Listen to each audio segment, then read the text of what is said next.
Assalamualaikum warahmatullahi wabarakatuh. Perkenalkan, nama saya Ira Bella dengan NIM G41241571 golongan C. Pada kesempatan kali ini, saya akan mempresentasikan terkait gangguan pada sistem pendengaran, yaitu tinnitus. Masuk ke dalam pengertian, tinnitus sendiri merupakan gangguan pada sistem pendengaran yang ditandai dengan munculnya suara, meskipun tidak ada suara dari luar. Suara ini dapat berupa sinyal mekanoakustik maupun listrik, dan suara yang didengar ini bisa berupa dengingan, deru, desisan, atau bermacam bunyi yang lain. Dan jenis suara yang didengar umumnya ini cukup bervariasi dan berbeda-beda di setiap orang. Masuk ke dalam etiologi atau penyebab tinnitus sendiri. Tinnitus sendiri memiliki etiologi yang cukup beragam. Yang pertama adalah gangguan pada pembuluh darah. Contohnya seperti aliran darah yang tidak normal atau adanya kelainan pembuluh darah dapat menimbulkan suara berdenyut di telinga. Yang kedua adalah masalah pada sistem otot dan rangka di sekitar telinga. Hal ini dapat mempengaruhi sistem pendengaran karena letaknya yang berdekatan. Yang ketiga adalah gangguan pada sendi temporomandibular atau TMJ yang menghubungkan rahang dengan tengkorak. Jika sendi ini bermasalah, misalnya karena kebiasaan mengunyah yang tidak seimbang atau cedera dapat memicu yang namanya tinnitus. Yang keempat, kerusakan pada koklea. Koklea sendiri adalah bagian telinga yang memiliki sel rambut pendengaran. Jika sel ini rusak, maka sinyal suara menjadi tidak normal dan dapat menimbulkan tinnitus. Yang kelima adalah gangguan pada saraf pendengaran hingga ke otak. Gangguan ini dapat menyebabkan proses penghantaran dan pengolahan suara menjadi tidak normal. Jadi, dapat disembuhkan bahwasanya tinnitus ini tidak hanya disebabkan oleh satu faktor saja, tetapi bisa dari berbagai sistem yang saling berhubungan. Adapun tanda gejala dari tinnitus sendiri yaitu muncul suara di telinga meskipun tidak ada sumber suara dari luar. Suara yang terdengar dapat berupa denging, desisan, gemuruh, atau bunyi berdenyut, seperti yang sudah saya tadi sebutkan sebelumnya. Penderita dapat merasakan tinnitus ini hanya pada salah satu telinga, baik telinga kanan atau kiri, atau bisa juga di kedua telinga sekaligus. Selain itu, suara yang dirasakan ini bisa bersifat secara terus-menerus atau hanya muncul sesekali.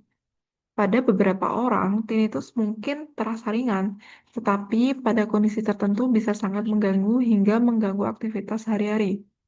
Misalnya, saat bekerja atau belajar, penderita menjadi sulit untuk fokus karena terganggu oleh suara-suara yang terus terdengar tadi. Untuk patofisiologi dari tinnitus sendiri yaitu tinnitus terjadi karena sistem pendengaran menghasilkan impuls listrik yang tidak normal pada area auditorius di otak, sehingga muncul sensasi suara meskipun tidak ada rangsangan dari luar. Impuls abnormal ini kemudian diproses oleh otak sebagai suara, sehingga penderita merasakan bunyi seperti denging atau gemuruh yang tadi. Suara yang muncul ini bisa memiliki nada rendah maupun nada tinggi, serta dapat terdengar secara terus-menerus atau hilang timbul, tergantung bagaimana aktivitas sistem pendengaran dan kondisi tubuh penderita.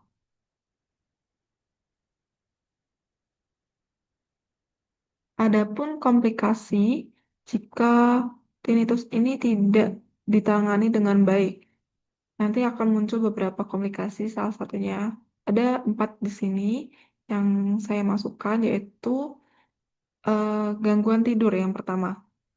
Kenapa bisa terganggu tidur? Karena suara tinnitus lebih terasa saat suasana lagi sepi, sehingga pasien sulit tidur. Yang kedua adalah konsentrasi menurun.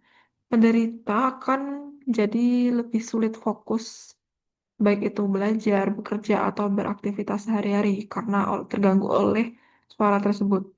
Yang ketiga adalah gangguan emosional. Penderita bisa merasakan stres, cemas, bahkan depresi ringan. Yang keempat adalah aktivitas sehari-hari menjadi terganggu. Karena jika kondisi ini berlangsung dalam jangka panjang, maka kualitas hidup penderita dapat menurun secara signifikan. Adapun penanganan medis dari tinnitus sendiri yaitu salah satunya bisa dilakukan dengan tinnitus retraining terapi atau TRT, yaitu terapi yang menggabungkan konseling, terapi suara dan obat-obatan bila diperlukan. Tujuannya membantu pasien beradaptasi dengan tinnitus, meskipun tidak menghilangkan tinnitus sepenuhnya. Biasanya diawali dengan anamnesis untuk mengetahui keluhan, dampak tinnitus, serta kondisi emosional pasien. Selain penanganan TRT tadi, tinnitus bisa dilakukan, penanganan medis tinnitus juga bisa dilakukan dengan terapi psikologis, yaitu melalui konseling dan latihan relaksasi supaya pasien tidak merasakan cemas terhadap keluhannya. Yang kedua adalah terapi elektrofisiologik, yaitu menggunakan rangsangan suara seperti alat bantu dengar atau tinnitus masker. Yang ketiga adalah terapi obat. Penderita diberikan obat untuk meningkatkan aliran darah koklea, obat penenang, antidepresan, serta vitamin dan mineral. Yang keempat, tindakan operasi. Tindakan ini dilakukan apabila tinnitus disebabkan oleh tumor seperti neuroma akustik. Kesimpulannya, tinnitus ini merupakan gangguan berupa gangguan sistem pendengaran yang berupa munculnya suara tanpa sumber dari luar, yang disebabkan oleh bermacam faktor pada sistem pendengaran. Meskipun tinnitus ini sendiri tidak mematikan, namun dapat berdampak besar pada kualitas hidup, terutama dalam hal tidur, konsentrasi, maupun kondisi emosional. Oleh sebab itu, untuk mengetahui penyebab dan penanganannya oleh karena itu perlu diketahui penyebab dan penanganannya supaya kondisi ini tidak semakin memburuk. Berikut referensi yang saya gunakan untuk mencari materi dari PPT ini. Baik, sekian presentasi dari saya. Terima kasih atas perhatian teman-teman. Mohon maaf apabila ada salah kata. Wassalamualaikum warahmatullahi wabarakatuh.